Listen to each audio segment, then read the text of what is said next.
episode, I think 5. Yeah. 5. It's been a minute. We took a break, even though we just started. We had to take a quick break. Take a quick break. Life, happens. Movement travels. Yeah. But we're back again. The NBA preseason is here. We're in full go mode. Yes, sir. The start of the season, not too long. I think in 3 weeks or something like that. 9 days. 9 days. 9 days the NBA starts? I think October 15th, right? Or is it 18th? Yeah, we're coming. We're back real soon. We're back. I just like to put it out there. LeBron James is winning a championship. Lakers are good. No. But at the end of the day, we got a lot to talk about. NBA preseasons come. We've seen some trades since the last time we talked. We've seen a lot of drama since the last time we've talked. And we might have seen the first alien to play basketball in the last couple of days. Oh my god, this dude is not human. And by that dude, everyone knows what we're talking about when we said Victor. This might be the 7'5" MJ. I don't know. I can't wait. I can't wait for someone to give him a nickname. It's gonna break the internet. I don't know what we're gonna call him. The French something. I don't know. Yeah, French something. He took a picture with Gobert today, looking like 5 inches taller than Gobert. Yeah. I don't care what people say. He's not 7'4". He's 7'6". He might be, bro. He really might be. Also, NBA regular season starts October 18th. Oh wow! So we got 12 days. I'm so pumped. We have Lakers Warriors ring night, Sixers Celtics, classic Eastern intro every year. It's gonna be a different type of game for that. We'll get on that topic of the 76ers and Celtics team. But the Lakers and Warriors, I will definitely be tuning in. And I will definitely be watching that.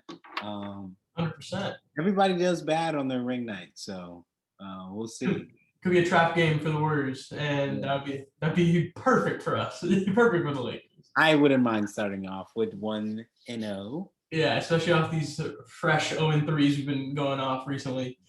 Start seasons, but yeah, man, the NBA preseason has started. It's been really fucking fun. Like, basketball is back, so it makes me really happy. Some teams have really stood out. Obviously, we're not the final score. We got to put that out there. The final score does not matter right now. No. It's the first half. It's the first half. Preseason. It's preseason. The starters are only playing the first half, and the Lakers are looking really good. And everyone's taking shots. It's not like we're trying to take over the game. No one's trying to do any of that. No. But going off of what we are seeing from the starters and a couple of the role players, yeah, there is a lot of good teams out there, right? Yeah, Philly has really stood out to me personally. Yep. Tyrese Maxey is looking like he's ready to take another leap. Yep. He's motivated. Yeah. That starting lineup is a deadly starting lineup, and James Harden looks like he's in shape. He claimed to lose 100 pounds. Yeah, I don't know how. I don't know about all that, but but he's definitely in shape. He's probably the most lean he's ever been since probably coming out of college, probably. Yeah. But no, they look really good. They do look really good. They look motivated. They picked up PJ Tucker. Like, that's such a good team asset. They look like they could play some defense too. They just got to stay. They got to stay healthy. They do. It's the same for everyone right now. Yep. Every team thinks they're gonna have a great season right now. Like Zion looked phenomenal against Chicago yesterday. Zion is looking like the 26 and 7 or whatever player he is. Shooting 60, damn near 80% from the field, whatever it is. He might shoot 70% from the field this year. This team just set him up for some free dunks. Like, you can't double him with CJ McCollum, BI out there on the corners and wings. Herb Jones Herb Jones might be my favorite role player this year because he has a jumper too, and he's probably a top 10 defender in the league already. Yeah, no, he's disgusting. And they still got Grand Theft Auto. Alvarado. Grand Theft Alvarado. Yeah, that's a squad. New Orleans is an absolute squad. No, yeah, they're a sleeper. I'm liking the Cavs too. Donovan, what a trade. Firstly, Yeah, Donovan. Karis LeVert is still like one role player that I always will give credit to because he really does play. He's really Darius Garland had an ultimate summer, in my opinion. He definitely got tremendously better, more controlled. Yeah. He's like he plays at a different pace than everybody, which I like. And he changes his pace all the time. Isaac Okoro looks good. Really good defender, athlete. Yeah, they're gonna be good. Basketball, it's gonna be over. They are gonna be good. Grizzlies, they looking like they can do something again this year. But Ja said, "I'm back," real quick. Ja is healthy, so he's one of my favorite players in the league right now. So, and he's a dog, so I expect them to do pretty good as well this year. 100%. There's a lot of the Warriors are doing good. Of course. The young guys are looking nice. Patrick Baldwin can shoot the hell out the ball. Yep. James Wiseman had a great first game in Japan. Kuminga is gonna Kuminga. Yeah, if James Wiseman is healthy, he adds a lot of value to the Warriors. Could you imagine what they got from Looney last year, but then you get the same production, but you also have someone who can dunk on people, block shots, like you just replace Looney with Wiseman, and this team is even crazy. He can shoot better than Looney, in my opinion. He was like, well, I wouldn't say maybe right now, but he has more potential of shooting. Yeah. Like he can shoot from the three. Honestly. Yeah. The Knicks have been looking good. Who? The Knicks, surprisingly. I got to catch a little bit of the Detroit Knicks game yesterday, and it seems like everyone can shoot on the Knicks right now. Maybe it's just, it's that first game in Madison Square Garden, but yeah. Brunson looked really controlled. He looked like he has a hold of the offense. Mm-hmm. I'm a big RJ Barrett believer. Not many people are, but yeah, I like RJ. I think RJ, if he takes a leap, the Knicks we will talk about him again this year. Definitely. Yeah. The Nets didn't look too bad as well. Yeah. They seem like not still motivated in all the drama of their situation but it's Kyrie and it's KD and Ben Simmons. It's gotta work, They're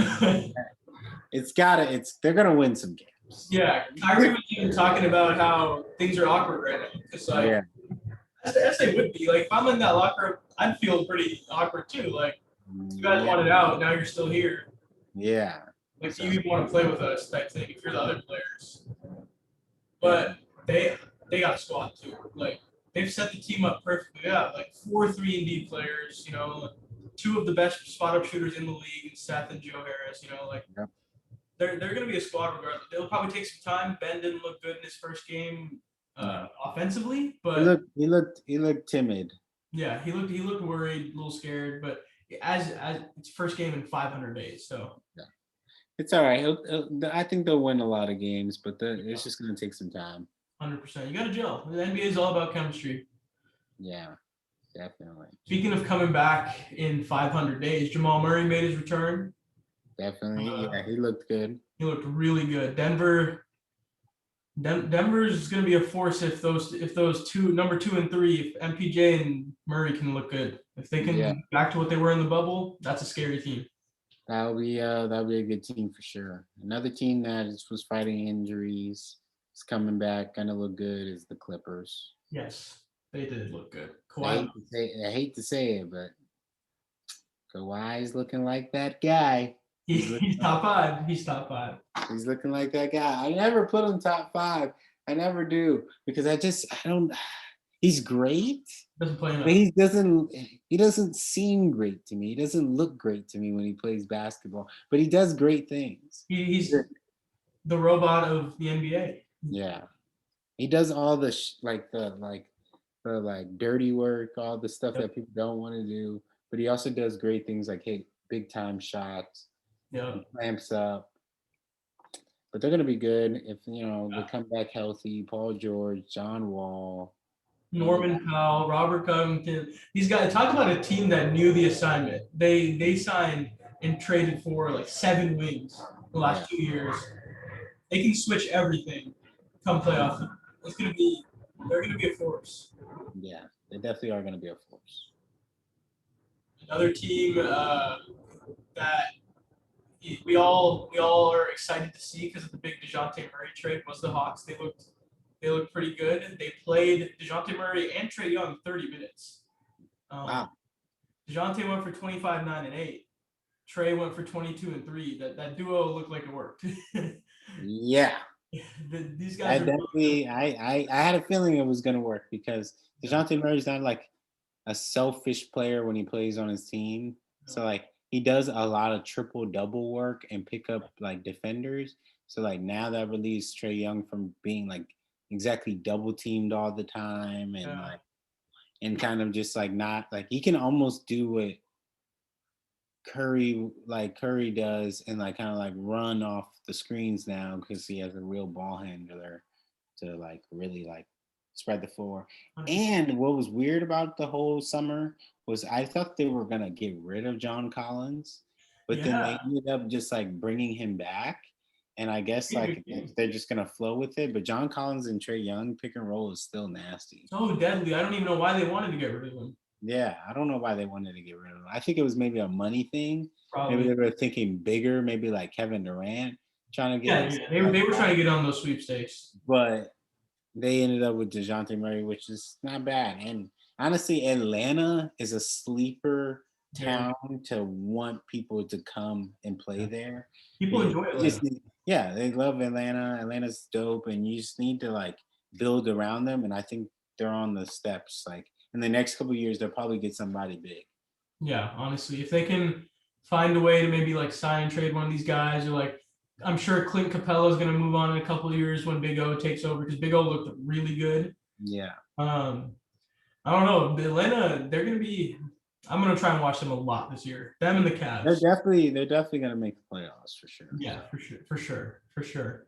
And what's crazy about them is if you have 2 guard defenders, you can deal with them. But if you're like the Bucks who they played, they put Drew on Trae, but then you put Grayson Allen on DeJounte Murray. That's a huge mismatch. A lot of teams can't guard both of them, so we'll see. Yeah, definitely.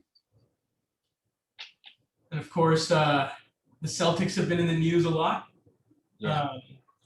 It's probably, I think maybe we could get into the Ime Udoka stuff a little bit to start off. Yeah. It's probably what's fresh in people's minds. Obviously, it came out that Ime Udoka had a consensual relationship.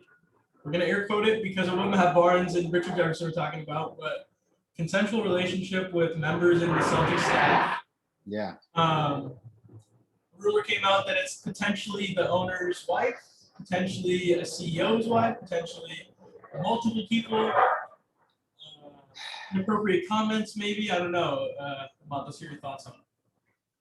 Well, one, I'll give my serious take, and then I'll give a non-serious take. Yeah. Serious take is that was super dumb as a black coach to think that you have the privilege to even have sex with anybody in the organization, let alone the owner, possibly his wife or anybody's authority, let alone, okay, they don't give us opportunities at first.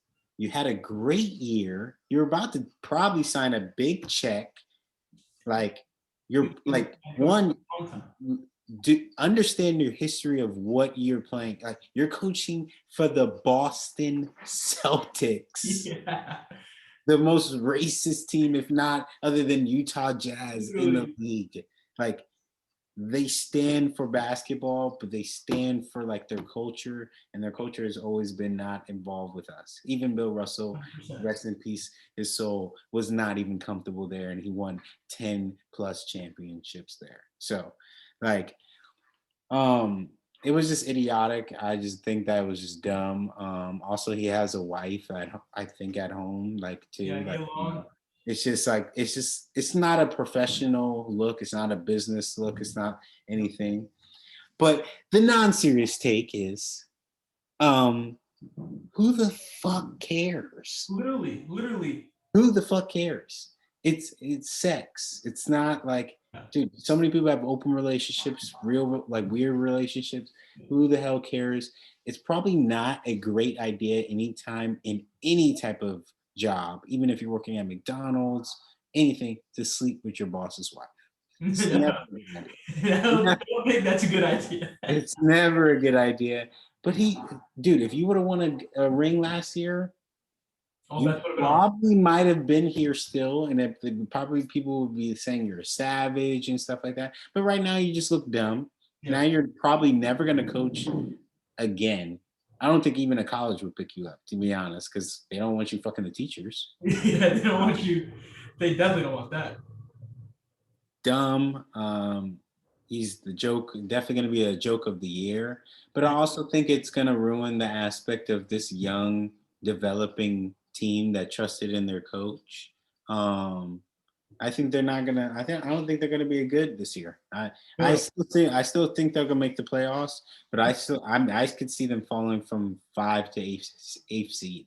Yeah, that's how I think it's so much drama within it. Like, it's an organization thing now. Like, it's not just like, oh, we'll just replace this coach just because he like maybe sexually harassed a woman. No, this dude literally had a consensual sex with possibly multiple officials' wives. Yeah, which is it's not a bad thing. He didn't do anything bad. The only thing that he did was bad was that it's in the organization, bro. So now the organization has a bad look. So they're gonna revamp everything. So now, like, I don't know what that really means for the Celtics' future. It could make their like chemistry a little bit shaky. Yeah. And who knows? Players might ride for them. They might be like, dude, who the hell cares? It's consensual. Like, Marcus Smart is riding for it right now. Yeah. So, it can cause a real friction, and players might not want to show up to work like that anymore and stuff like that. But I'm glad they keep on saying consensual, because that was my biggest worry. If he's like possibly like doing anything shady, like sexually harassing these women. But from what it's saying is, in the text that they've got, the emails that they've gone through, because apparently they've known for months. Yeah, they've known since July. Like, he got on his dirty bag right after the finals. Yeah. So basically, what the funny thing is, they knew he was doing it. Yep. They allowed him to probably do it more so they can really catch him on it. Yeah. And then they were like, all right, bro, you gotta go. 100%. And it's sad because Ime Udoka there's two things about this. Ime Udoka is a fantastic head coach. Like, basketball X's and O's and like defense, he was able to teach this team how to lock up everyone. They locked up KD and Kyrie. They locked up Giannis. They were able to do it. But so that's going to be tough on them, X's and O's wise. This Joe Mazzulla fill-in also has battery charges. So I don't know what they're doing over there in Boston, how they're doing their hiring process, but and how they're justifying that, like, this guy is better than this guy, like he has a lesser wrong than this guy, like, I don't know. Boston, they move the needle for who they prefer. Yeah. And obviously, suspension is great for them because they don't have to pay him now. It's the most Boston thing I've ever seen. Yeah. They didn't fire him because, one, we don't pay his contract out. He has to sit the whole year being embarrassed. So we don't got to pay anything. We pay Mazzulla an assistant coach contract. Yeah. So they're saving money in all this. And if they fire Amanda next year, they'll probably only have to pay him for a year. So it's looking tough for Ime. Like, he's getting his bag no matter what. Yeah, he's getting his bag because it's not an organization NBA thing. It's a Boston Celtics organization thing. Yeah. He'll get the bag in 2 years. He won't. This year he's unpaid. Yeah. Which is, damn, man. It sucks. Talk about a turn. But to be fair, Ime Udoka has been known. If you've stayed on the little Twitter stuff since he's been playing, he's kind of been known to be a little thought. I didn't know that. Because he's French. He's the French lifestyle is a little different. Like, sex is not viewed the same way it is in America. Hey, if you want to have sex in France, you have sex. Yeah, it's more like you had this thing with this one person. It's not like the most serious thing in the world. So I can totally see a cultural difference there. I hope it wasn't anything bad as well. Yeah. I don't want anything here. I don't want to hear anything coming out, anything bad, because then I'm gonna have to ride for, like, you know what I mean, the victim, because like, 100%. Hello, yeah, what are you doing? But 100%. God, if I hear a story though that he's having sex on like in the like owner's fucking Oh like God, in the office. He's a savage. He's still a savage, but it's just like, you lost your job and millions of dollars, and you possibly might not be able to coach anymore because now an organization's scared that you're just gonna fuck like everything. Yeah, like I don't know. It's just, it could be bad. Yeah.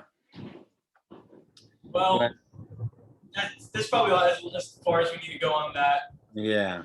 You know, that will come out as more. We do need more information. Yeah. Matt Barnes, I don't know everything. All I know is he definitely had sex with somebody that wasn't his wife, and it was somebody in the organization. Yeah, so we obviously don't condone that either, but it's personal. Like that's not our lives. We don't. I just like to also put it out there that I don't rock for the cheating on his wife like that. His wife is dope. Like, a lot of people. She's very prominent. You know, she's an actress. Like who cheats on me long? You know. To be honest, I didn't even know they were. I forgot. I didn't even know that, and then I found that out, and then I hear that.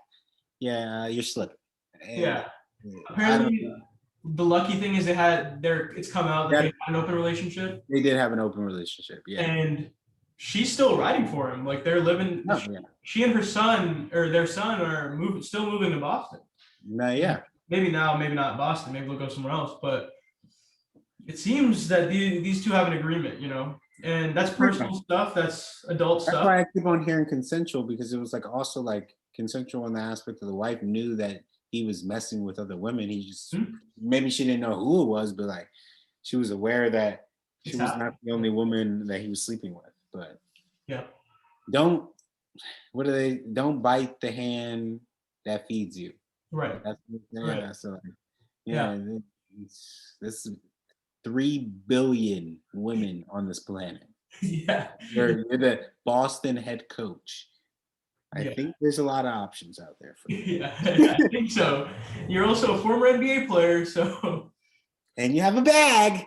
Yeah. We could have maybe avoided, the watch, but it's all good. It's all good. It's fine. But going off of that, going with the drama, we could talk a little bit about, the team that I freaking hate. Warriors, they're having a little bit of drama. Yeah. They're having a little bit of drama in their organization, but within the team aspect, Draymond fighting Jordan Poole. Dude, I'm gonna just put it out there. I don't care what the fight was about. I know what the fight was about. Jordan Poole just looks better than Draymond. Draymond's hating because he's wifed up, ugly, and Jordan Poole is out here light skinning, pretty boy thotting. He hating. He's a hater. Oh, he's never had the luxury of being like Jordan Poole. That's the thing. Draymond doesn't get that treatment. That's hilarious that you say that, because Twitter has been so funny since yesterday. I posted a TikTok talking about posting some of my favorite tweets that I saw. There was one just like, you see, but we all know how much Draymond loves LeBron. And he's like, Jordan Poole goes, MJ's better than LeBron in my opinion, and Draymond is smacking him in the face. There was another one that was a fake Athletic article, which was like, Jordan Poole was talking about how once I get paid, it's going to be pool parties at my house every day. And he kept bringing up the joke, and then Draymond got so mad. And then there was another one like, Draymond mad because he built like the D's Nuts guy. It's just, Twitter is lovely. It's funny because like at the end of the day, obviously Jordan Poole wants to get it back. He is he's closer to it. He's still in his rookie deal. He saw Tyler Hero get 4 years, 130, get 32 mil a year. Like he probably feels he's on. Yeah, he probably feels he's on that level after what he did in the playoffs. Yeah. I'd say Jordan Poole's worth the money, but if I'm the Warriors, I don't need to pay him. Like, we can do this in the summer because your max won't change. No. So we can do this in the summer, but Draymond also needs to get paid. Wiggins needs to get paid. I don't know if this affects their season, but this affects Draymond's future. How much you better? This is another incident. It's another incident. This guy is like he's like the friend in the group that you always want to like keep around because you know he's cool. He brings a lot to the table, but he causes problems every time you go out to the club. Every time you go out to the club, every year, there's something. He's taken away from the aspect of the view of great like young players and the team, and like even when they win, people talk about Draymond. What is Draymond gonna say?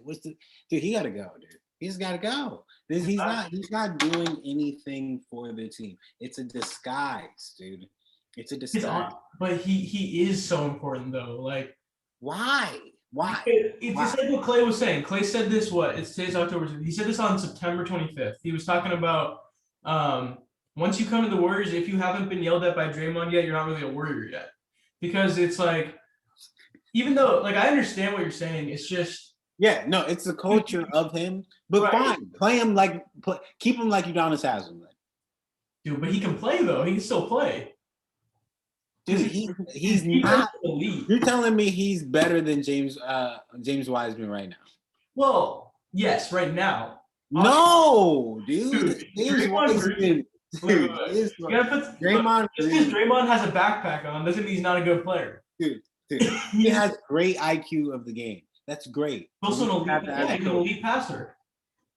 Yes, but dude, you can't tell me that this man is worth hundreds of millions of dollars, dude. I can say that confidently that I can't give, even though in my opinion, Draymond and Dennis Rodman are probably the best role players I could think of in NBA history. To play the four, rebound, defend, pass, whatever it was. But you still don't max him out. You can't. How do you max out a player that at the end of the day is a role player? But even Dennis Rodman gave you 10 rebounds. Like Draymond ain't giving you 10 rebounds. Yeah, not anymore. Draymond's best games is giving you 7, maybe like 8 and like 5. That's his best games.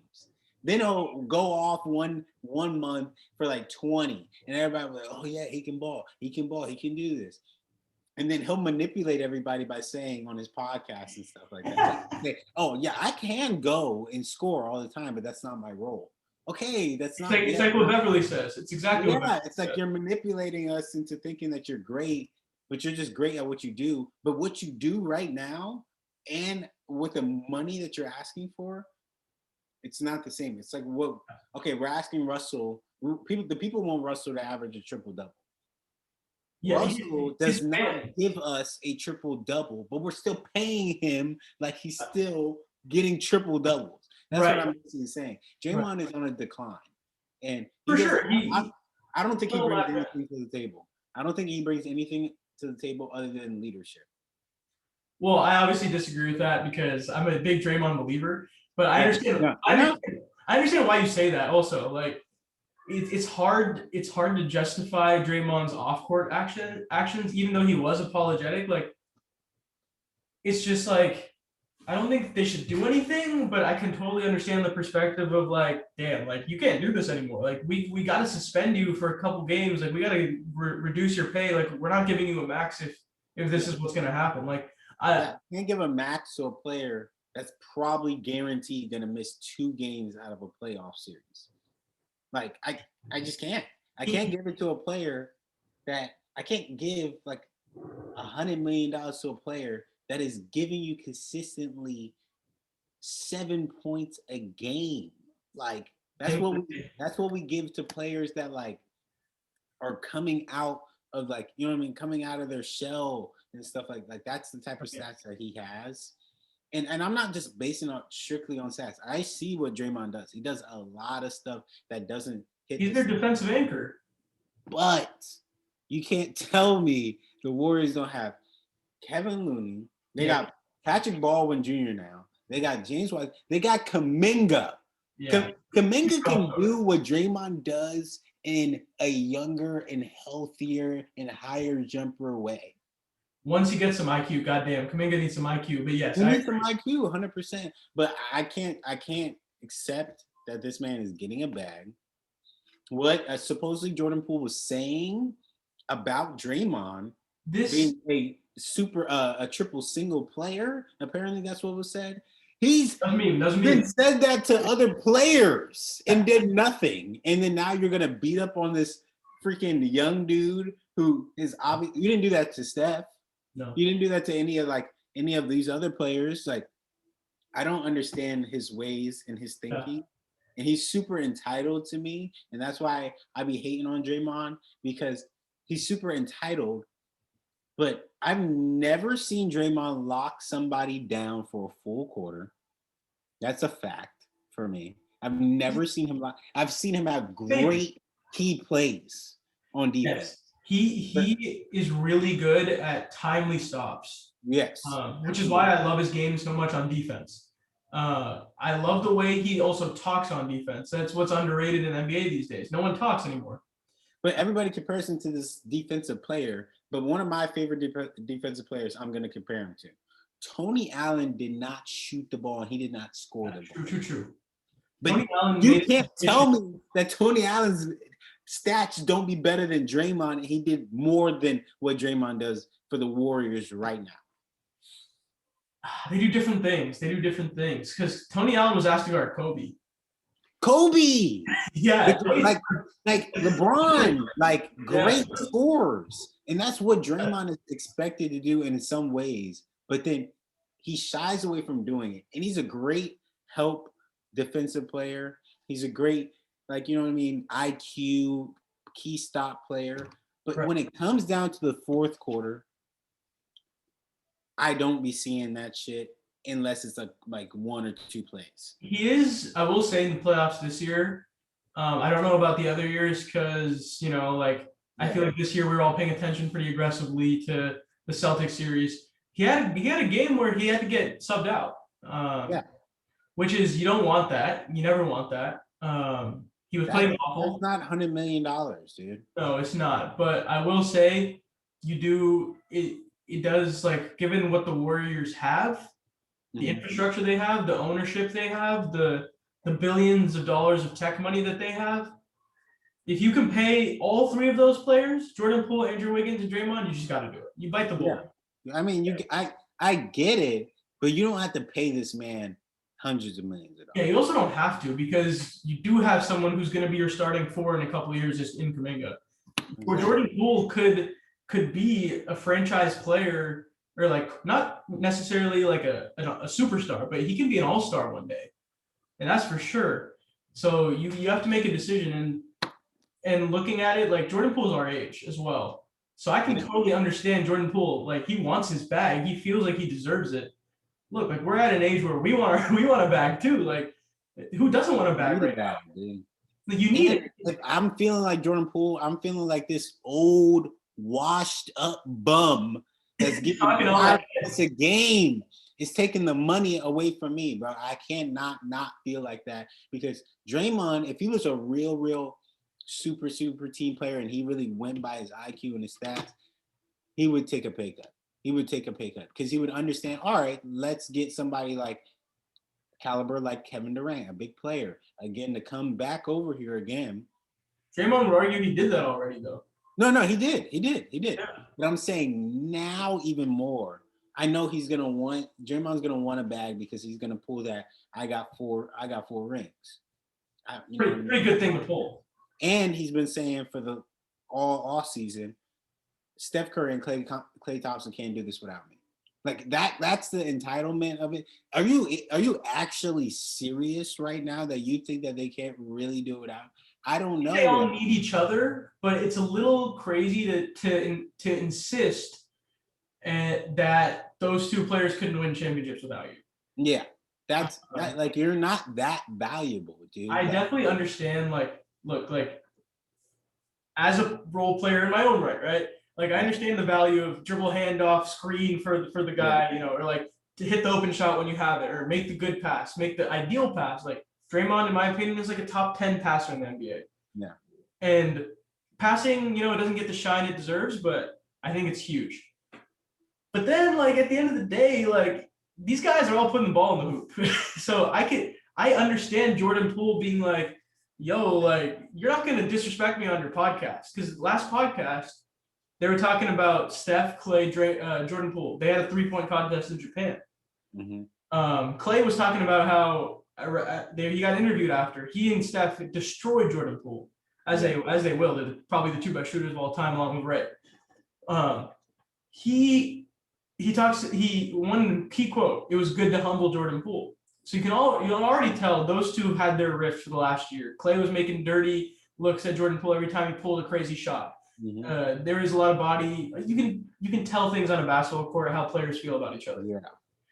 And then Draymond's making comments about the 3-point contest, about how those two humbled him. Like, look, I understand you guys are old heads. Like, this is how you talk. But a 22-year-old who's reaching superstardom, he's not taking that the way you want him to. He's not gonna take that shit lightly, dude. And I'm not saying that they needed Jordan Poole.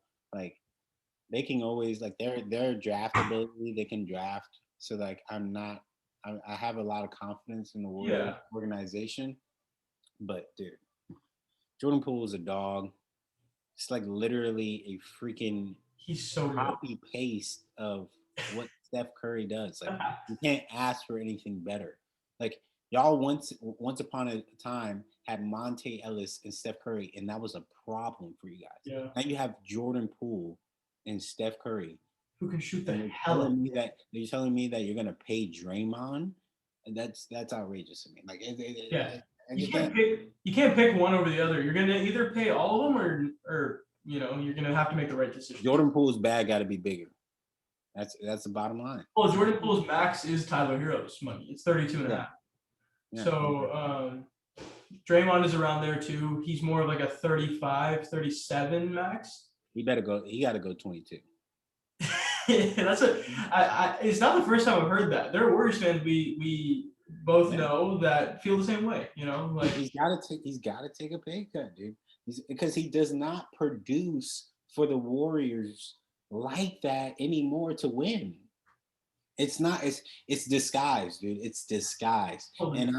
And I just think that like I've grown to admire Steph's ability on the basketball court. And yeah, he needs those screens. Yes, he needs the ball brought up by Draymond sometimes and everything. But that's also just the chemistry of playing together for so many years. Yeah. He can develop that with these young guys as well too. It'll just take a little bit of time. But I don't think that like paying Draymond $100-something when you could potentially go and get like someone like, in my opinion, that does dirty work and does play good and can still shoot. You can go and get like someone like Vucevic, like from the Bulls or somebody like that. Or you could potentially, like, you guys could put your money in right now and get somebody like DeAndre Ayton or something like that, or something. You know what I mean? Trade Draymond now. Get the value you can from him, but get somebody young. Like Draymond does not need to be on the Warriors team anymore, and that's just my opinion on that. I feel you, but I don't think this is gonna affect them this year. I don't think this is gonna affect them this year. So the fight? No. I mean, I still have them repeating. Yeah, exactly. I don't think it upsets their chances to repeat. I have them repeating if the Bucks don't have a healthy team. Right.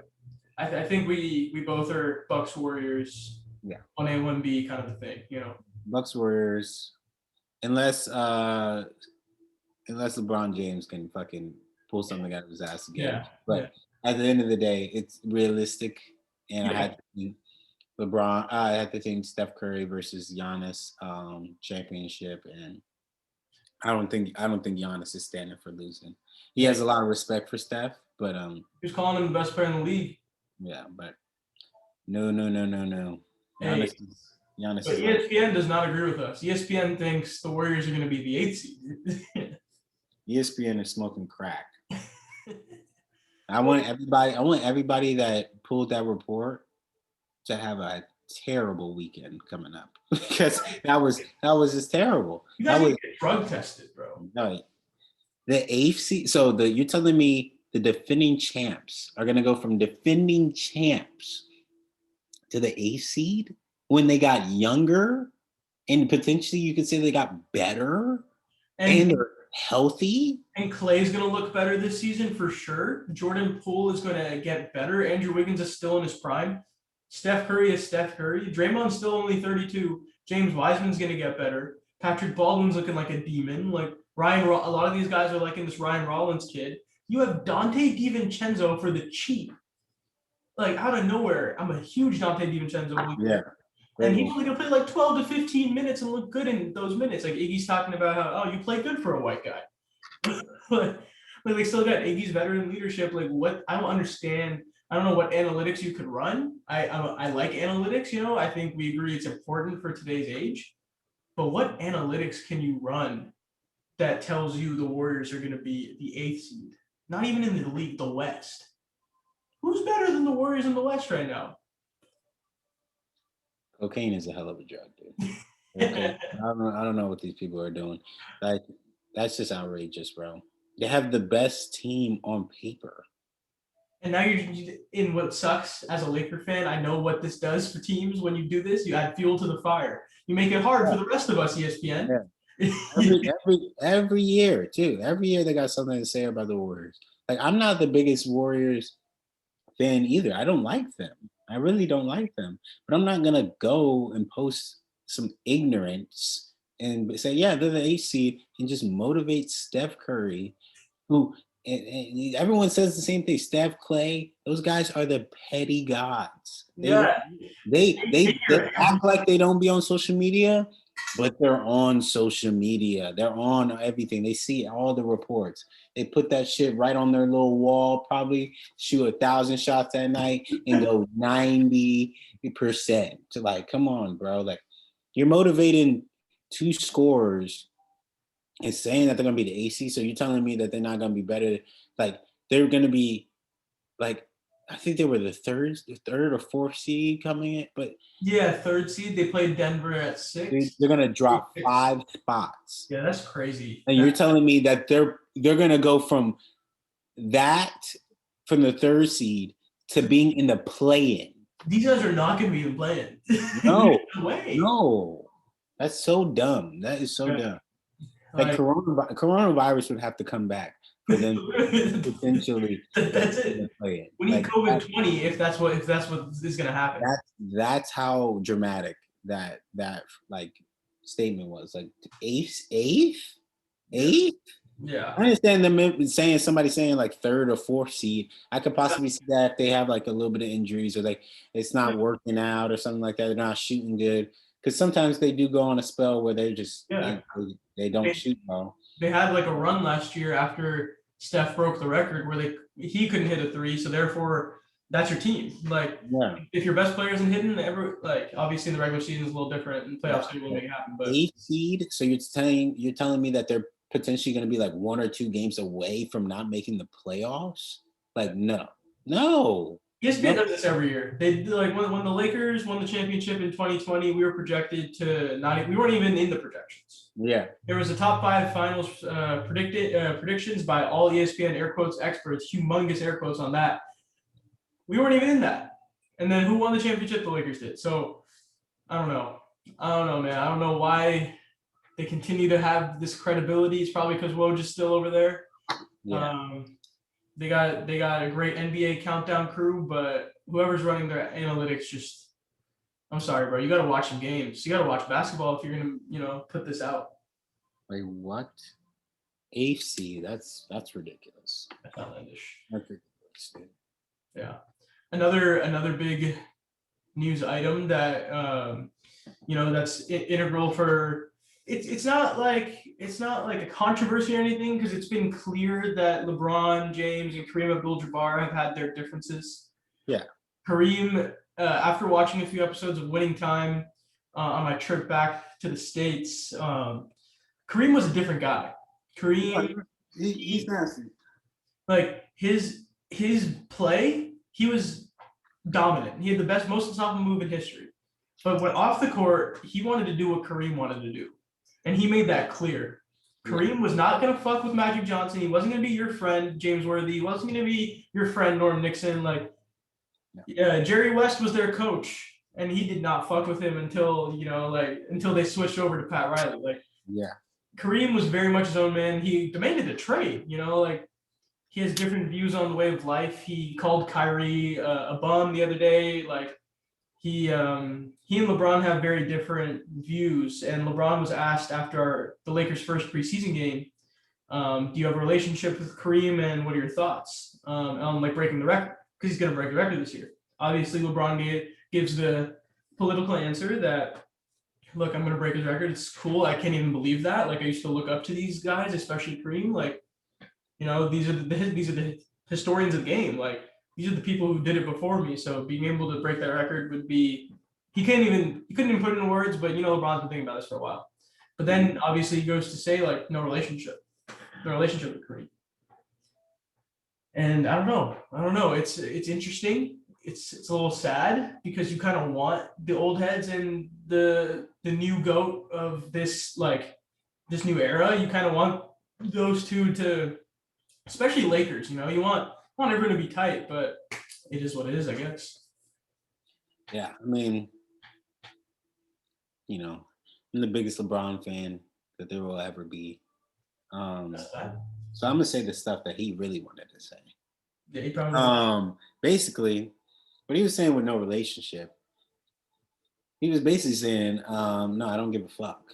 I really don't. I could care less about this guy. This guy talks bad about me any opportunity that he can. LeBron has never come for Kareem in any type of a bad way, other than with mutual respect, saying he's saying it's great to be in the same conversation as him. Kareem is an egotistic maniac. And when people are like that and they've had achievements, they don't like to see people do the same type of achievements, let alone take their achievement and better it. So my perspective of it is, Kareem has had this record for I think 39, 40 plus years. It's hard for him to let go that he's now not the greatest scorer of all time, if you could put it out there like that by stats. Yeah. I think he's never liked LeBron. I think he's always been a hater of LeBron. If I was LeBron, I would have told him, I would have just probably cussed him out, and I would have been like, dude, I'm better than you. But Kareem, I'm going to give him his respect. He was a dog. He dominated. He has 6 championships. People don't be putting him out there like he has championships like that. He does have the same championships as Michael Jordan. He has that because he has that Bucks ring. Yeah, and he has 6 MVPs, the most in the whole league, I believe. That's insane. So, he was a dominant force, but LeBron's just better. It's awkward, and I feel like it sucks even more now because LeBron's a Laker. If LeBron wasn't a Laker, I don't think it wouldn't be such a big deal, but it's awkward. It's very obvious that LeBron is going to break this record this year, possibly. Yeah. Kareem, you're 70 plus years old. I don't know what you do with your life, but you'll probably be sucking some dick if you didn't fucking show up to that goddamn Lakers game. So I don't understand what this aspect of not wanting LeBron to possibly be admired, or understand that your stat was a great stat, and we're not taking anything away from you ever being there. It's just that LeBron is a freak of nature, and he broke that record by longevity. Yeah. So you can break the argument and be like, oh, I didn't have to play as many years as LeBron did to get there. Okay, that's fine. You could always say something like that, but it's weird. It's weird for you not to be an all-time Laker, and we see you go to the games, bro. You've been to games in the past years. You obviously watch a lot of basketball still to this day. Yeah. To always badmouth the obvious best player in the league and has been for the last decade, like, that's just weird, dude. That's just outrageous. Like, and I don't know, like, he's just a really bad hater. I don't think it's gonna cause anything for LeBron. I think LeBron before in past years cared about it, but now him being vocal and saying no relationship, no quick answers like that. LeBron doesn't really do quick answers like that unless he's just like done with the situation.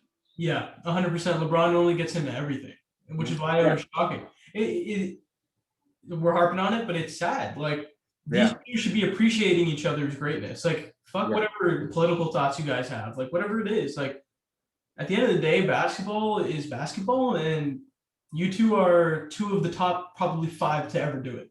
Yeah.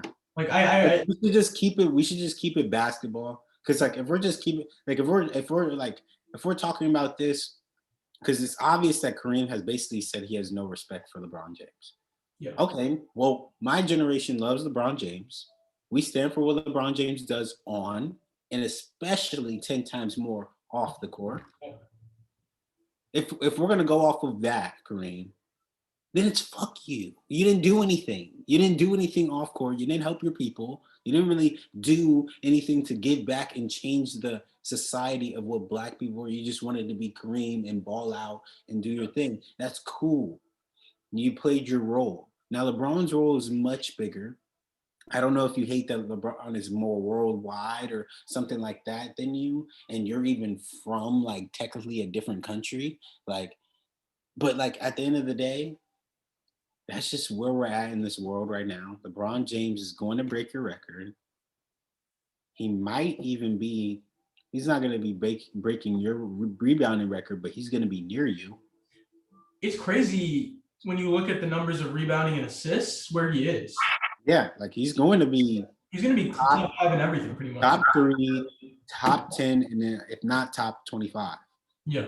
So, and that's the rebounding. Like, this guy's. Yeah, that's a small forward. Like, how do you not appreciate greatness? Like, and I hate this, and I would never wish upon this because I don't like to talk about stuff like this. But it chimes into like the aspect of when we as people, when people are doing things currently, we do not know how to articulate, how to appreciate the greatness of what they are doing in the moment. To compare it, it's like, oh, we didn't appreciate Michael Jackson until he died. And it's almost like people, you saw a lot of new fans have a different, more appreciation for Kobe Bryant after he passed away. It's almost like like LeBron would have to pass away for Kareem to finally have something good for him to say publicly on him. Like that's how consideration it is. Yeah, I hope it's not the case. I hope they can patch it up because it's not good for like, you know, like juju. It's not good for, you know, karma. No. Yeah, Kareem better pass that shit up if he wants to check, dude. We'll pay you to show up for the game, dude. It's like I get what you're saying. Like he should be there regardless. But I think these two need to have like a heart-to-heart or something. Like Kareem. Oh, you have to have a conversation before that game. Kareem's gonna have to be the one who reaches out too, which is because if LeBron does, Kareem's not gonna respect it. You know, Kareem's what in his 80s, 90s, like basically. Yeah, they're it's hard to get to maybe not narcissist is maybe it is a little bit of narcissism, but it's hard to get too narcissist to agree on things, you know, or like too elitist or like too of the top at what they do. You know, it's hard to get those two to see eye to eye on things sometimes. Like, could you imagine those two on the same team? Like, there'd be a lot of arguments, you know, like it's personalities at the end of the day. Like Kareem is Kareem has always been strong on being himself. Like he made when he was in that winning time episode, obviously it's a recreation and like a little bit of over exaggeration, but I do think it was true that when he was mulling what to do about coming back to the Lakers or not, he forced people to come to him. He was not going to anyone. Like he said, I'm Kareem Abdul fucking Jabbar, and I'm not gonna say shit. I'm not gonna talk to you. You better show up at my house. You better get me my roster, or I'm going somewhere else. And that's how it's been about life, you know. That's his view. LeBron obviously is, you know, we know everything about LeBron's life because he's been in the spotlight since he's 16. You know, like LeBron's had to go through things no NBA player's gone through. So yeah, let's hope that these two can talk it out, man. Yeah, I mean that's something that men have a real hard time doing, but I heard that they possibly can get into the same room. It'll be easy to get them in the same room. It's an easy call. You know who can make it happen too. You gotta have, and Magic's gotta be it. It's gotta be Magic. It has to be. Magic's gotta like be like, hey, dude, because Magic's gonna be there. Like, come on. Like, Magic loves both of them. So like, dude, we need you there, Kareem. We need you to like be supportive. We don't need a full speech about how much you love LeBron. We just need you to like literally appreciate it and just like, you know what I mean, maybe pass the award to him if you could do that. Like, boom, that's about it. But other than that, dude, it doesn't really matter. I mean, yeah, at the end of the day, at the end of the day, LeBron's gonna break the record no matter if people like it or not. If Kareem likes it or not, hey, dude, hey, you're gonna sleep. You're already old. I don't know why you're holding on to like the past like that, bro. You better sleep better at night, man. That man is coming. That man is going to go. He's gonna break your record and probably have 1,000 more over it. That's how much I have. Yeah. After the preseason game last night, 23 points? Preseason count to that? No, but after watching him yesterday, he does not look 38. This is the jumper was falling yesterday too. Yeah, this is going for a couple more years. This is like he has motivation with his kids now too. Like it's like one thing that like Michael, like one of the biggest thing that reason why Michael left and he left again and didn't really want to play for longevity was because he had no goddamn competition. He's killing everyone. He literally did that shit. Yeah. Like it wasn't fun for him. There was no competitiveness to the game anymore. LeBron is now about to be competitive even more because now he has potential to play with his kids. And if the NBA does the 18 shit, might see Bryce in that shit too. You might win for Bryce. You see Bronny in a year, and you see Bryce in a few years. And see about 3 of them on the same team. LeBron at like 42 playing with both of his kids. LeBron would be the greatest athlete of all. He already is the greatest athlete of all time in my eyes. His ability is just other than it's shocking every year. Like how he does this shit every year, man. And I'm not even like I that's why people don't really understand like how big of a fan I am going to be like when he eventually retires, like when he says it's gonna be his last game, I'm not working for that month. I don't care what job I have. I'm not working. I'm going to be depressed, bro. Hopefully like, we can do this and talk about this every day, you know, like this. Dude, it's going to be so sad of a day because that's why I appreciate the greatness that we have right now. Like people need to understand this man is doing great things every time he hops on the court. Yeah. As soon as he leaves, I don't want to be hearing, I miss LeBron. I miss the days when LeBron was going to the finals 10 years in a row. I miss the days when LeBron was literally averaging 26 points, never lower. I remember when LeBron was dunking, doing all this. Appreciate it now. Appreciate it. I've been appreciating it when I seen that dude play for the first time ever. And he's the greatest, man. He's the greatest of all time, bro. Can't fault you for that. I can't. And he had some good talk. He had a post-game interview last night, and they slyly asked him about his night before that, which was spent in Vegas watching Victor Wembanyama and Scoot Henderson. And I thought what was so cool about the interview and the questions that he was asked were, can you relate to like what this kid is kind of going through? Because Victor Wembanyama is a freak of nature, and he's an alien. That's yeah, what they called LeBron when he was coming out. Like literally, like what the fuck is he? there have been There have been a few drafts over the years where people are like, oh my god, this guy's the best prospect since LeBron. It was AD. He was at that point. Zion, best prospect since LeBron. Probably AD over Zion, but same kind of thing. Yeah. Lonzo obviously had his hype. Yeah. You know, like, but this is gonna be different. I think this kid LeBron said it. He's generational. I think everyone who knows anything or even a little bit about basketball, you can see this kid is going to be the best player in the NBA one day, and it's scary. He is 7'5" at the least. They're listing him 7'2" just because they don't want to update that height. It's the same thing with KD. This kid is 7'5", hitting fadeaway threes in the corner, blocking you when you're at the rim. He's at the 3-point line damn near. I don't know where they built him in a lab in France. You know, I don't know what they did. They got a little hidden lab over there, like Alsace-Lorraine or some shit. And they built a demon. Seeing him play, I've played basketball all my life. Seeing him play, it just makes me never want to pick up a basketball. I don't want to play in a game against him. Never. Like, I wouldn't be able to score a fucking bucket, let alone probably even shoot the ball. He's 7'5". Don't even say that man's got lower than a 7'9" wingspan.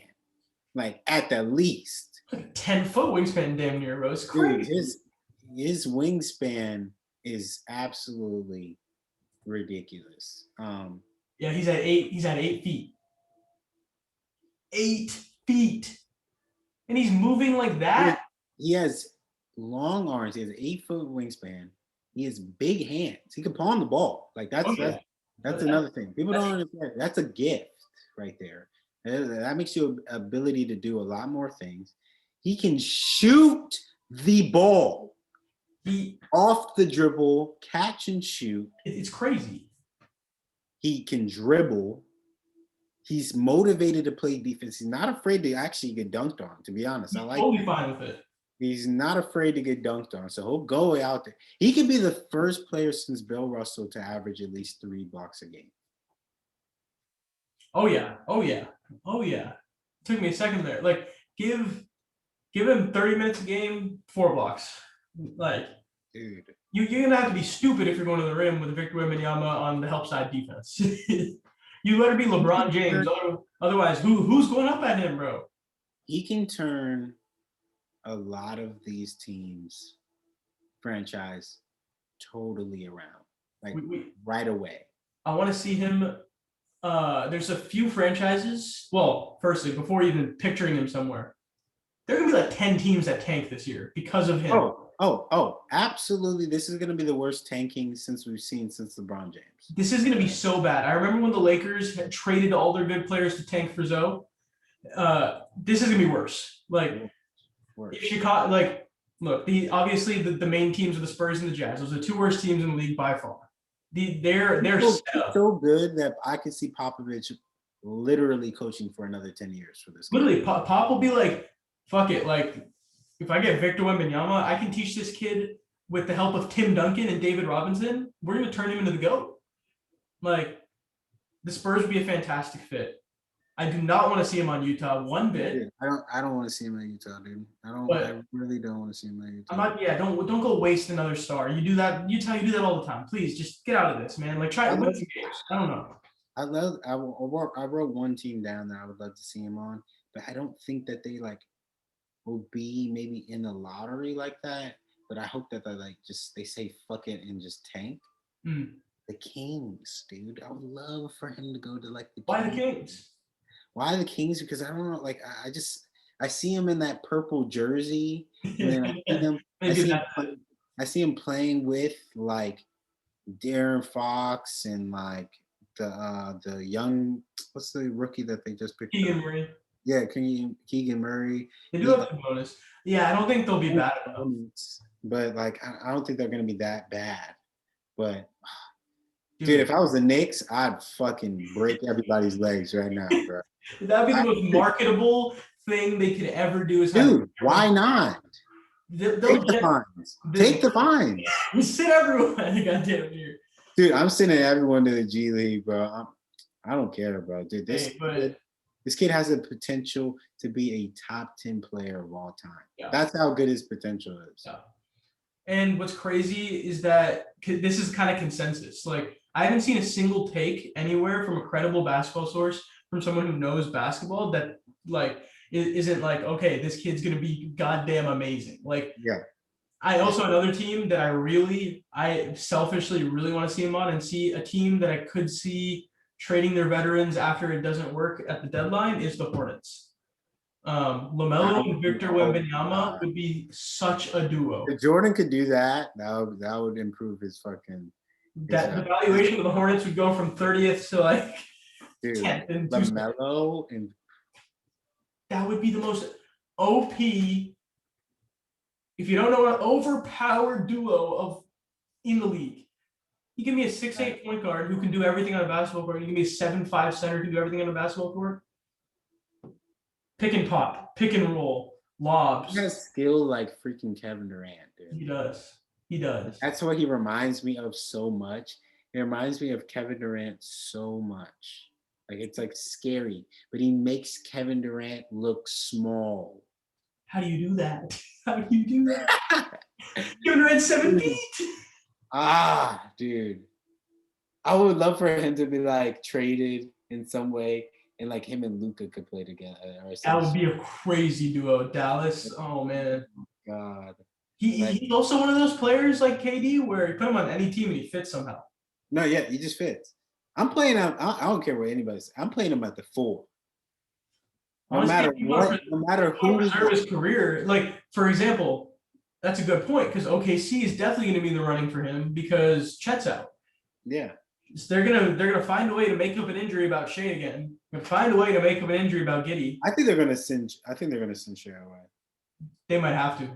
I think they're gonna send Shea away. I could see Shea going to Toronto, his home, go back home because they could use a better guard. Like, I love Fred, but hey, Shea would be the best player on that team right now, along with Siakam and Scotty. But yeah, no, I could say I don't know why. I just see having to send him away. I don't think Shea's gonna be like upset about that. I think he's just gonna want to pick where he wants to go. Yeah.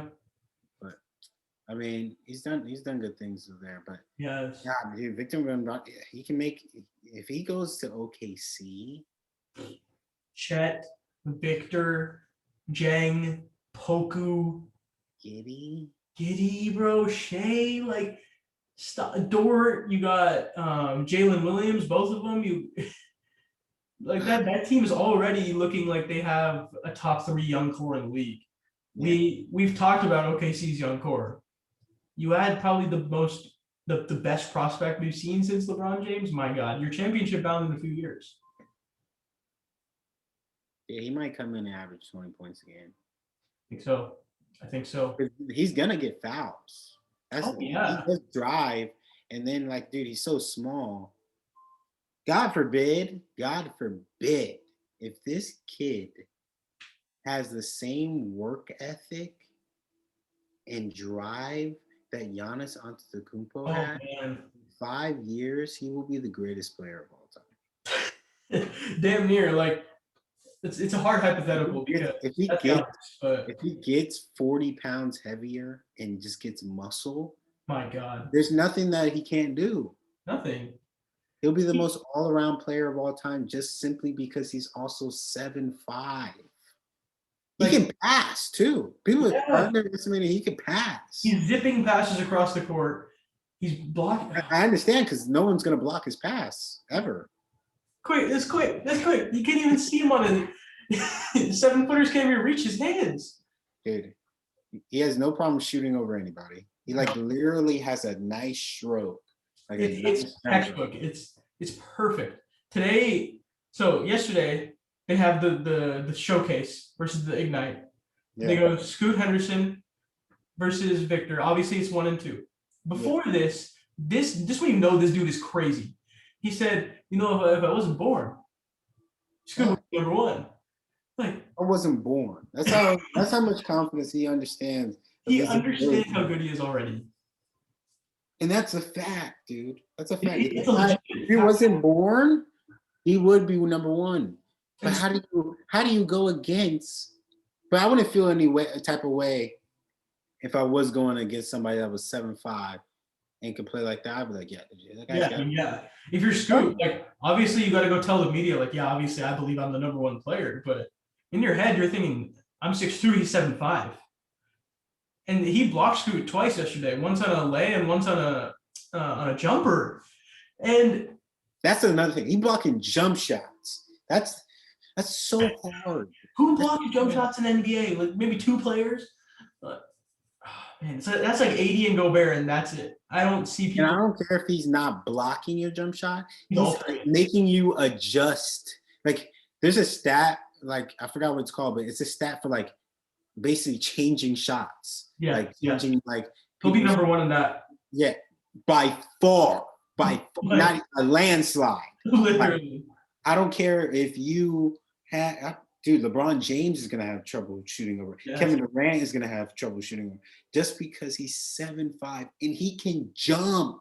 It's not like he's a 7'5" Yao Ming with an 18-inch vertical. He probably has like a 26, 28-inch vertical. So he's jumping and his freaking armpit is at the white box. Like it's not fair. Dude. It's not. He's throwing down in warm-ups off the bounce through the leg, dunks. He's giving us e-space. He's where pre-game ritual. He's literally running and jumping, and it hits his own head on the backboard. Like who does that? What a psychopath is this guy? Where did he go? Who the hell does that for fun? Because he can, dude. This is 37, 11, and whatever he had yesterday. Easy.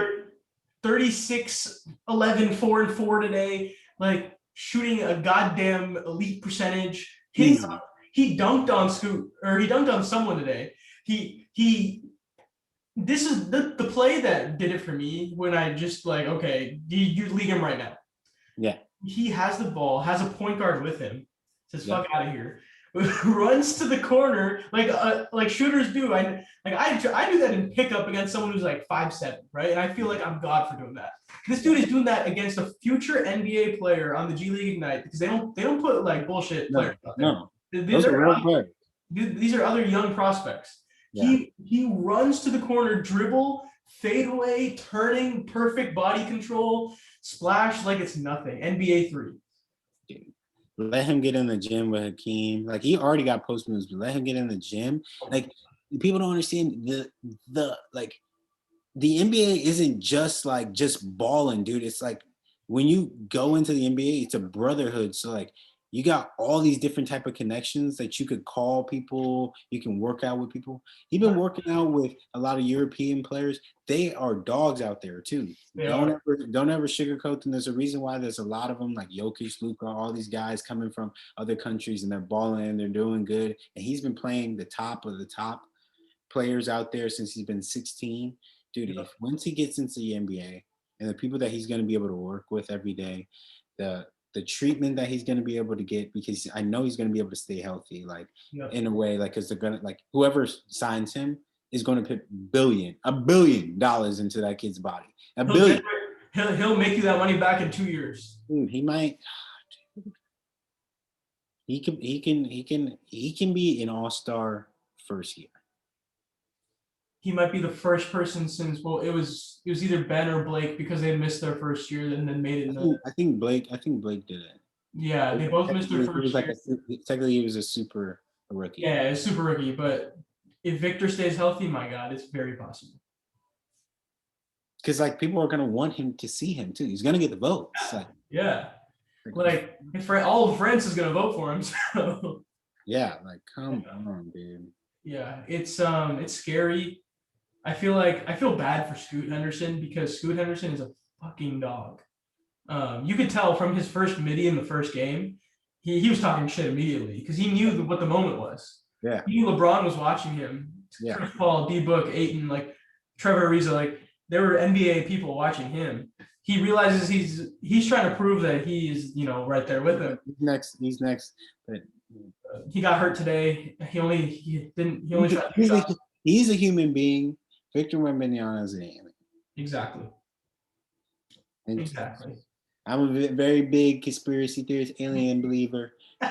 Dude, you can't tell me. Hey, he was born on Earth. I don't care. I want to see a birthday. Who is his mother? Who? Where are his parents, bro? I want to see them. I want to see them. And if you come up and somebody comes up with some bullshit and they find out and they're 5'9", not even over 6 foot, like some Taco Fall shit, dude, they're aliens. They're aliens. Because no 7'5" dude is supposed to move like that. He moves like me. I'm 5'9". Dude, it's not fair. Oh my god. So all of the point guards in the league, I kid you not, you will not. I don't care if you're Steph Curry. I don't care if you're Kyrie Irving, bro. You are going to get your shot blocked. Yeah. And you're going to miss a lot of layups, and you better have a great shooting night from midi and 3 because that's what you're going to get. You're not going to come out there and get you, too. You better shoot it before he does. Yeah. Like Steph, all that little oopty doopy, he can get that. Yeah. he can jump up and get that. That's facts. And what was really impressive about Scoot is he had a reverse on Victor. Nah. But that's the only layup he had on Victor. You might get the best way you can go against him is using the rim for your advantage. Yeah. But take him to one side. Yeah. Then use your hand on the other. But you better be athletic to do it. But I'm telling you this: you shoot that 5 times, 2 times out of that 5 times, he's getting a piece of that. Yeah. He's getting a piece of that. For sure. For sure. I don't know. He can guard the 2, 3, 4, and potential 5 if they're not super strong. Yeah. It would be interesting to see if he can actually defend like a Joel or a Jokic. No. But I don't think yet. No. I don't think he has to. Because I seen videos of him playing in Europe, and the big men, they bully him. He's small. He's under 200 pounds, Yeah, they're smaller than what the NBA guys are. Like Joel Embiid will have his way in the post with him, but I don't care if he's not under the basket, Joel, and you shoot it, he's potentially going to make you probably shoot an awkward off-balance shot, fade away, or you're going to get your shit tipped or blocked, dude. He might honestly have the most goaltends this year because they're not even going to know how to like ref. Yeah, they won't. Because he's going to reach balls but no one's ever seen people reach. Exactly. He's touching the top of the backboard. Mm-hmm. That's ridiculous. Yeah. That it makes me like really excited to see the Orlando Magic this year. To see teams like that like try and develop their own like lanky, guys like Bull is apparently been killing it in training camp. They ran a lineup for my guy Bull, man. Yeah, like dog. Like hopefully Victor can give like an opportunity for all these other guys because you're gonna need someone to put on him. Like yes. Like you might need to put Bull on him. You might need to put Mo Bamba on him. I need to get Taco Fall back from China. Yeah, next year you need to put someone on him. Like, dude, but like I don't know. A lot of 4 players can't guard Victor Wembanyama right now. Maybe Giannis can body him, but Giannis can body him. He can definitely make him work. There's a couple on the great teams, but he's having his way, dude. I don't care. Yeah. He's having at least 3 blocks a game, if not 4. Yeah. We don't need to do any drama draft like leading up to the draft next year. Let's go to pick number 2. Yeah. We just tell us who the team is and let's move on. Let's go to number 2. If you're in the lottery day and you get number 1, you shut gold in a gold rush, brother. Literally. Literally. You hit the lottery. And you better supply that guy with everything he needs. Give him all the players. Give him cash. Massages. Pay him the biggest deal of first players ever gotten. Ever. ever. Get him your $20 million. I don't care. Guaranteed. Like literally. Like, dude, he needs whatever he wants. Yeah, I agree. Like, he needs whatever he wants. If he wants a fucking France business on the NBA jersey, you give it to him, dude. Honestly, like if you're Michael Jordan, somehow you guys land him, get him on Jordan Brand firstly. First day. Pay him the biggest rookie Jordan deal we've ever seen. Ever. Whatever he wants, give him his shoe immediately. Immediately. I need manufacturing done today. Victor might damn near start his own shoe brand. Who knows? Like, dude, I'm buying them shits. I don't care. I would buy that, honestly. I've been waiting for somebody to do that. Yeah. Start their own brand. I'm tired of all these Nikes. All this stuff looks the same now. Yeah, it is. It really is. We're putting the prayer circle out that Victor Wembanyama does not get drafted by Utah. Please, God. Please. Like, for real. Like, really, like, it's just terrible. Like, that would just be terrible for his whoever. Sorry for any of the Utah Jazz fans. Yeah. You guys are a prison. Like, you guys are like terrible. Everyone knows what the fans are about over there. It's a little different. Look, Utah's a beautiful place. Salt Lake City's beautiful. Like, Zion is beautiful over there, in Utah. But beautiful places. Yeah, but it's nobody wants to play there. Yeah, and there's reasons. We don't need to get into all of them, but there are pretty obvious reasons for people who look like us and who maybe a little not welcomed. Yeah, and I don't think they're fond of an international player probably coming over here and being their best player either.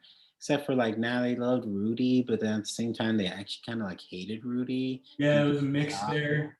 So I don't know, but D-Wade is technically in that ownership group, so we'll see. But yeah, let's see. But I don't know. I don't think that's a good idea. No. If I'm the Knicks, dude. Yeah. I'm like literally the best way I can tank is Jalen Brunson. I'm just gonna keep him. RJ Barrett. I'm literally trading him for draft picks. Yeah. I'm literally trading Julius Randle, and if he doesn't get a trade, I'm releasing him and paying the bill. I don't want to win a game. 0-82. But even then, though, there's going to be like a 14% chance still that they get the first pick. So no, that's what I'm saying. That's why they have to get draft picks from something. So maybe you pick up other people's draft picks. You have to, because if you're going in with the idea that our draft pick's going to do it, you're not going to. No. The first pick. No. These days, especially not the Knicks. The Knicks, dude, your guys' luck is terrible. It's terrible, man. It's also a team that could still be bad. I don't think will be after seeing them in preseason is Houston, just because they're young and like they're an injury away from from tanking, But huge. We obviously love Jalen Green on this podcast. We love he's a Bay Area local, like we watched him since high school. He's built different. He's like that. Yeah, I was low on Jabari Smith, but he had an amazing first preseason game. He could shoot the hell out the ball. He's 6'11". Reminds me of KD as well a little bit. Yeah, put a 7'5" Victor Wembanyama with that team. That's crazy. Dangerous. They're gonna look dangerous. Crazy. But technically the Pacers would probably be in that running too. The Pacers. I got a gripe with the Pacers because they want the Lakers 2 first-round picks. But first of all, you're not going to get them. We're not giving them shit. 2, Buddy Hield and Miles Turner may win you a couple games you don't want to win. Yeah. Like if Tyrese Halliburton, if you want to build around him, tank. Get him. Try and get him Victor. Tank. Like, what's the point of trying to win 10 games more than you would, I'm Detroit, I'm tanking too. Even though y'all built a good team, tank. Yeah, goddamn. Like, I love Jalen Duren. I love, Bagley, but you could Bagley not starting over Victor Wembanyama. I'm the Bulls, dude. I would think about literally trading Zach LaVine and tank. Kenny Beecham was actually talking about this. He was talking about the Bulls have a top 4 protected pick because they traded 2 firsts for Vooch, which ended up being Franz Wagner, and also Wendell Carter they traded, and I think someone this year, or no, next year. And Kenny was talking about like, hey, like with no Lonzo this year, if we start out trash, like, you know, let's blow it up. Let's maybe keep Zach, but let's tank. Let's sit people out. Let's get that top 4 pick. Victor Wembanyama in Chicago would be mad entertaining. It would bring them back. Yeah, it really would. They were air quotes back last year, but they'll be really back with this dude. And then Lonzo coming back healthy with that, Jesus. Man, that would be running the floor with Victor Wembanyama throwing lobs, pick and pop. Man, I wish the Lakers didn't have this pick swap with the Pelicans. Yeah, I would love for the Lakers to do something to maybe get that, but I have a hypothetical for you. This could be controversial. Would you trade Anthony Davis for the first pick next year? Say things go wrong, right? Right now. You do it. I don't even want to see if things go wrong. I would trade and I would tank for LeBron just to I would just let LeBron just do his thing, get the scoring champ. We maybe make the playoffs, maybe not. I don't really care if we do, but I'm trading AD to like one of the worst teams. Who's going to be the worst team? Let's say the Jazz. I'm trading the Jazz right now. Yeah, I think it's not. I've thought about it a lot. Obviously, AD. If I'm the Lakers, that's what I'm thinking. If I'm the Lakers. Like obviously you would do it if you're an NBA franchise and you want to build long-term success, you do it obviously. But it is Anthony Davis, like who is has potential to be another. Could be an MVP candidate this year. Who knows? But what upside these days is just attractive. It's marketable. It's the wave. There's a reason the Warriors got drastically improved this year. There's the reason the Celtics were in the finals and they built through the draft. Like, I think Victor Wembanyama is going to be a huge reason teams start to build through the draft again. Definitely. Yeah. Well, I think we beat this topic down to death because of how good he has shown that he is. Yeah. He's the next coming. He is the next coming. And but one last thing we definitely want to do before we head out is we wanted to talk about who our top 3 in the East and West are going to be. Yes. This can be controversial because we've seen a couple preseason games now. Yes. Yeah. Ahmad, I'll let you go ahead. I know you're excited for this one. Yeah. I mean, none of this is in order, so this is just like 3 of the teams that I think are going to be in the running for. You know what I mean? We don't have to put them in order unless you want to put them in order, but I don't really have an order. Yeah. No, give me your 3. Give me your 3 on your side. East side. Start with the East Coast. I got the 76ers. I got the Bucks. Okay. Same. And I've got the Cavs. Wow, we have the same 3. Yeah. I was not expecting that. You got the Cavs. Yeah. Boston's going through it. They're not going to be there. No. Who else? Atlanta's not. They're not ready yet.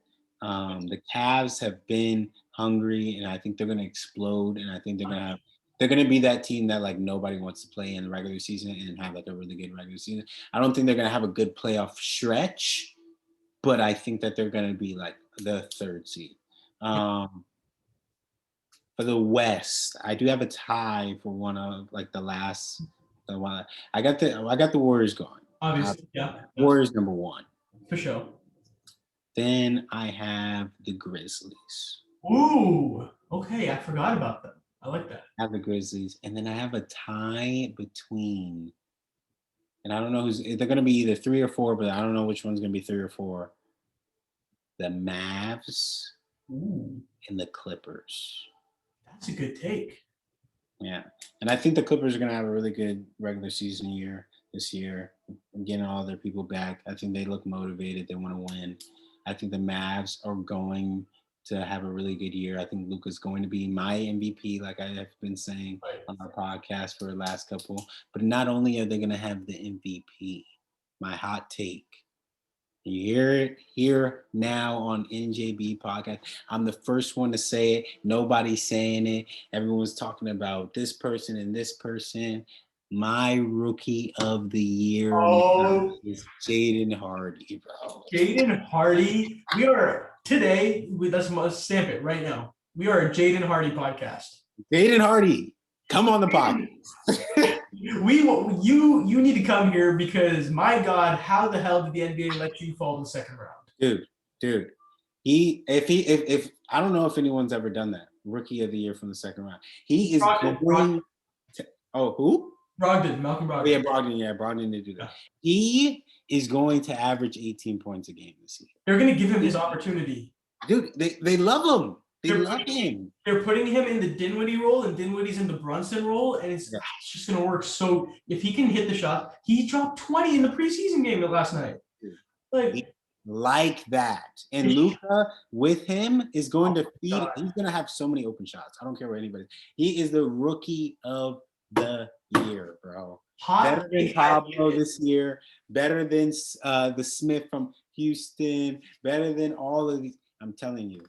He has the potential, because also why I'm saying that is because the team around him, you see how like you know what I mean? Jason Kidd, like how he like coaches them, like just boom, just shoot that shit, like open, go ahead.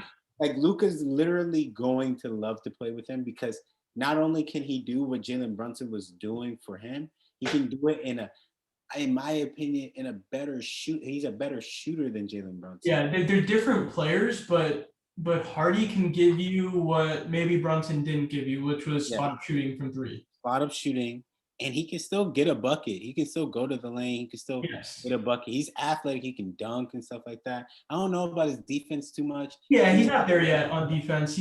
He's trying to grow, though. You can see it. His arm's getting a little bit bigger. I think he'll have better stats than anybody in the rookie. And I think he's going to be my rookie of the year. I'm saying it now, and I'm sticking with it. I'm not changing it. It's a hot take, but I like it. I like it. Like, I still obviously have Paolo because Paolo's just dominant, but no, he is dominant. Yeah, but I don't think the Orlando Magic are going to allow him to dominate. They got 15 bigs on that roster. I don't know what they're doing. Unless he's going to be shooting some nice threes, I don't know what's going to be going on. That seems a little clogged. They ran a lineup in practice: Bull, Paolo, and Wendell all on the court together. I like it because I think Bull should have been a three from the second he started out in the NBA. Yeah. But a lot of Magic fans are talking like they want Paolo to be their three. Yeah. They want Wagner to be their two, Suggs or Fultz to be their one, Cole Anthony 6 man. You get Bamba and Carter at the bigs. Like, that's scary, but I don't know. You have a lot of repetition going on. Like, there's a lot of the same skill sets. So I don't know. You're right. The Orlando Magic could stop. I don't think that team gels. I don't think that team gels. It's a lot of good potential key players. Too many. I just don't think that can gel. Like, I think Cole Anthony could be a starter on another team. I think Jalen Suggs could be so much better on another team. 100%. Suggs should be around 3 shooters and a big. Like, yeah. God, he's a really good point guard, and I think he's kind of on the wrong team. But yeah, he's definitely on the wrong team. Yeah. Orlando's interesting though. I'm gonna try and watch them a little bit. They're not like a playoff team or anything, but they're one of those teams that's experimenting what the new NBA is about. Yeah. All right. So what's your picks? All right. So I have the exact same East as you. Yeah.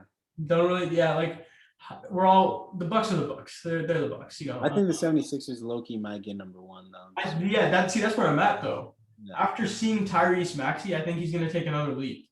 Yeah. He scored like 21 points and a half twice. So like, he needs to relax. Firstly, he's so fast. I really loved what I saw. There was a clip that came out of the practice in training camp of Doc Rivers and James Harden talking. Yeah. And they were talking about their game plan and about how like James needs to, it's like him and Embiid, they obviously run everything, and he's trying to let James Harden know, like, look, like, we know this, like, this is what you do. But Doc Rivers made sure to include, like, look, we're gonna have to look at Tyrese in the open floor because no one can stop him in the open floor. Yeah. And until Victor Wembanyama gets in the league, no one can stop him in the open floor because this dude, 99 speed, he's an amazing mid-range shooter. He's a really good 3-point shooter. He has a dog. He works so hard. Oh yeah, he's in the lab. Yeah, you can tell just by the way he plays. He wants to show off the work he's been doing, and I think he genuinely wants to elevate above James Harden. Like I think that's what he views his ceiling as. But yeah, they're dangerous. PJ Tucker, of course, huge addition. Tobias Harris has looked good in preseason. It is preseason. We'll take it with a grain of salt, but I think that Tobias Harris at the three is a lot better for him. Joel is Joel. That's my MVP pick. But I think this is the first time that Joel's not going to be MVP chasing. I think he's just going to be that's the thing. That's why I kind of lost faith in my MVP pick once this happened. That I don't care. Because he probably deserved it last year, and he's like, look, like, how are we going to win if I go for that? Yeah. Look at our team. This team is good. Their bench is solid, and I think they could do a little bit better on their bench. But Philly's gonna be a force to be reckoned with. I also have the Cavs. I've talked a lot about Evan Mobley on this podcast as well. I think Evan Mobley's an all-star in 1 to 2 years. Yeah. Defensive player of the year once in his career. He gives me a lot of AD and KG vibes. Playing the 4 is like the best thing they could have done for him because his body gets preserved, and he is out right now with an ankle injury, but he'll be back. Jared Allen, I think he's kind of like at his ceiling, but an all-star is what you want. Yeah. We love that bench. Rubio, K-Love connection is lit. LeVert is a fantastic bench, like off the bench. But how is the Karis LeVert coming off the bench? I don't know. You got, they got Lamar Stevens, who I like a lot. They have, they drafted Giop. I don't really know where he came from, but I saw him in preseason. He was catching lob dunks. I like him a lot. That's a deep team. In the West, I have the Warriors, number 1, clear. Don't need to get into them. So this is, I was really confused on where I was going to go here, but I am going to stick with the Clippers at 2. That's where I had them in one of our last videos, just because they're so deep. Kawhi looks built. That's easy. But the thing is, he might play like 50 games. So yeah. So I don't know. But I love their depth. That's a team that goes 12 deep. So this is where I also had a tie, but I had 3 teams, so I'll get into a little bit. But the team that I do have above them all is, just because I know how much this team cares about the regular season, is Denver. I don't really like love the team very much. It's not like rooted out of liking them or anything. It's just based off they're gonna try so hard. Jamal wants to prove that he's gonna bounce back. They were a 3 seed just a couple years ago. MPJ looks like he's back. Jokic never looks like he'll ever slow down. I love the KCP addition for them. I think that's a defender they needed, because Jamal Murray, as good as he is, he can't guard the best guard on the team. That's what you put KCP there for. Yep. The Bruce Brown addition was huge for them. That's another role player that can defend. I didn't peep that until recently as well. I was like, yeah, he's on their team. That guy's a hustle player right there. That's a guy. That guy does what Draymond does, but brings stats still. Like, come on. Yes. He's just a version. Yeah. Hey, that man.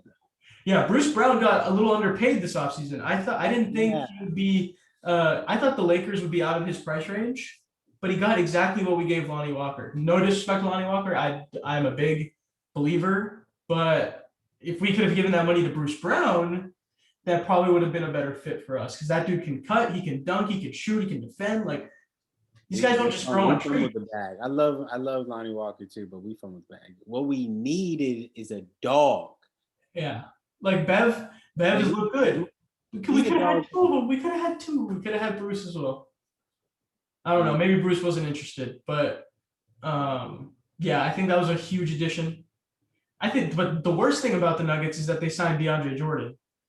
Like, what are you doing? That was the first signing of free agency, right?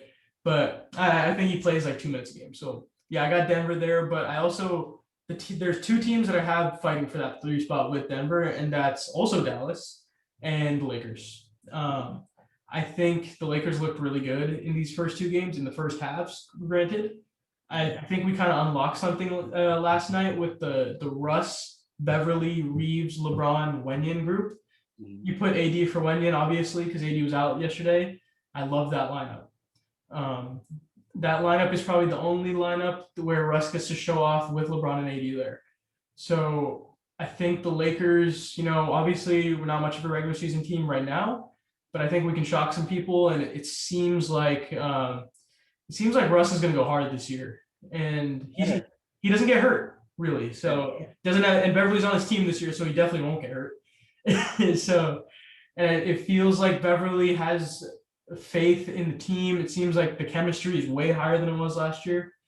Yeah, chemistry was like negative last year. So if you elevate that, I'd say they'd be fighting for that 3 seed, but I think Denver will take it ultimately.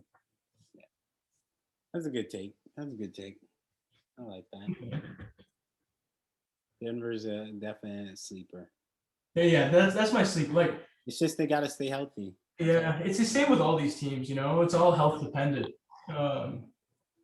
Like Dallas hasn't really suffered an injury recently. No. And they could, and I don't want them to, but they could. Luka gets injured, it's over. Yeah, you saw how they looked without him. They somehow made it, but they don't have Brunson anymore. Jaden Hardy, man. Jaden Hardy. Rookie of the year. Jaden Hardy, get on the pod. Yeah, man. Hey, so we'll clip it and send it to him. We'll be like, yo. Yeah. We love him. You should have been a Laker at pick 30. I love Max Christie. Max Christie looked good in the first game, but that man is not ready. He needs 3 years. Jaden Hardy. Yeah, I think G League this year. But Jaden Hardy could have made an instant impact for us. Jaden Hardy would be starting. Damn near. Damn near. Right now. Oh, speaking of that, forgot to give credit to Kendrick Nunn, who looked amazing yesterday. Oh, yeah, he does. He like 22 or something. Like, he looked good. Oh, yeah, Kendrick Nunn is that dog. It's just what the fuck was wrong with him for the last year? How did this bone bruise take you out for so long? Why do you look so good? Bone bruise. Yeah, I've never seen someone be out for a year with a bone bruise. I don't know. Yeah, I didn't even understand that. And what I hated was that I kept on seeing him on the bench, and then it would be a hype play, and he'd get up and jump and shit. I'm like, yes, like, bro, don't you bone? Yeah. I'm glad he's healthy though. I'm not gonna speak too much on that. Well. Yeah. Ball. Yeah, just ball out. Get your ass out of here. Facts. I've been vowing. The reason why 9 of y'all are on 1-year contracts. Literally. This is proven year for so many players on our team. Yeah. I will say the last thing about the role players is I love the JTA edition. He doesn't. Man, I just wish he's a little smarter on the basketball court and could shoot a little better.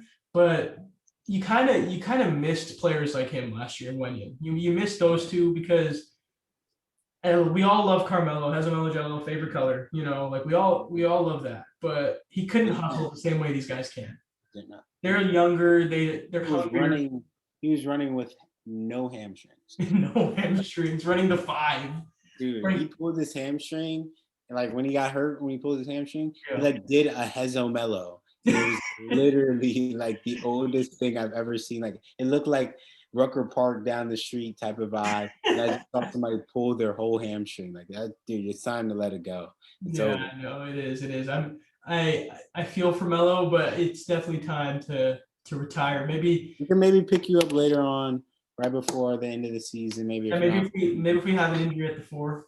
Yeah, like maybe we want to get you a ring, but at the same time, man.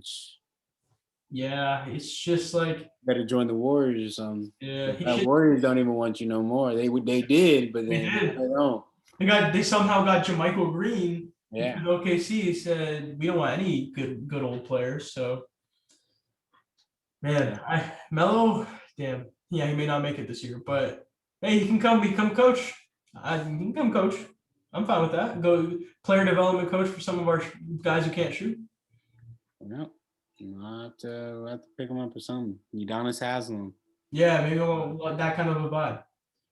Still on the team, man. You balling though. Good job. You got $1 million. You got $2 million. $1 million to be inspirational every year.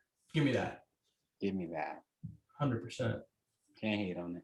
Can't. At the same time, I can because your old dad's got to be off the court. Unfortunately, he used to be good, but yeah, it is what it is. When you're 42. Might be time, to be honest. He's really doing a farewell tour too. 42 hasn't played a game since 38. Yeah.